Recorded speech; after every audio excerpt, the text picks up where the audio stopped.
Hey, welcome to Route 66. We're day number 287. We're in the second Gospel of Mark.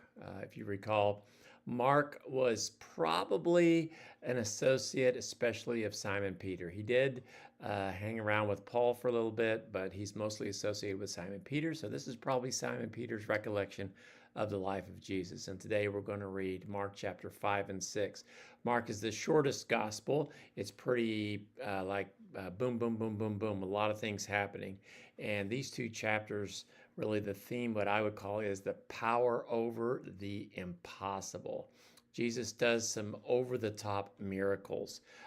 For one, he casts out a legion of demons over a man. He came across a guy that was just totally controlled. Nobody could handle him. And he was not just demon possessed. You think of all the movies that they put out in Hollywood about demon possession.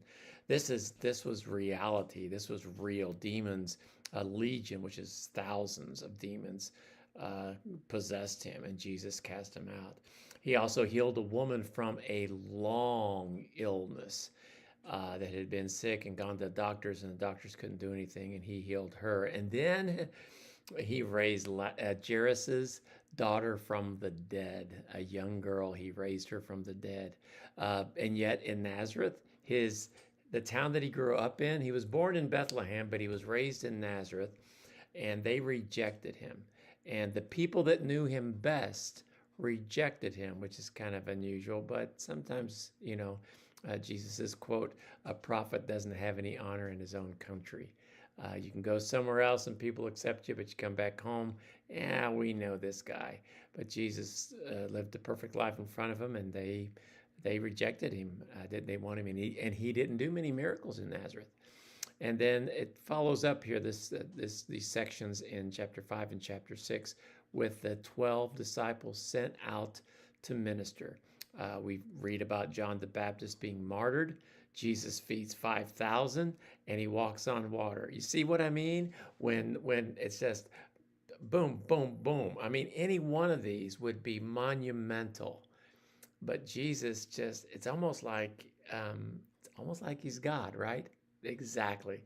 That's what Mark is trying to show, that Jesus, the Son of God, is coming in power. So 3 lessons from this one, just to kind of help you out a little bit. Jesus' power has no limits.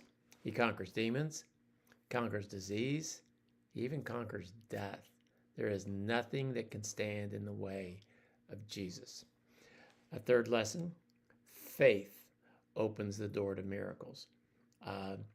That woman that just touched Jesus's garment brought healing. She said, if I can just touch the hem of his garment, in other words, it doesn't take a lot of faith. I've said this before. It's not how much faith we have. It's what we have our faith in that matters. And if your faith is in Jesus, Jesus' power can do anything. Faith opens the door for God to do miracles in your life. And then a 3rd lesson, rejection doesn't stop God's message. People rejected him. Yes, they did. But even though people rejected him, God still does his work. People of Nazareth said, nope, we don't believe in you. We don't want you here. And Jesus just took off and went all over the place and still did it. People are going to reject Jesus, but God still wants to change people's lives. So even if you're around people or have people or know people or encounter people that don't want to hear what you have to say about Jesus, that's okay, because Jesus still wants to move in people's lives. So keep sharing the message of Jesus as we read through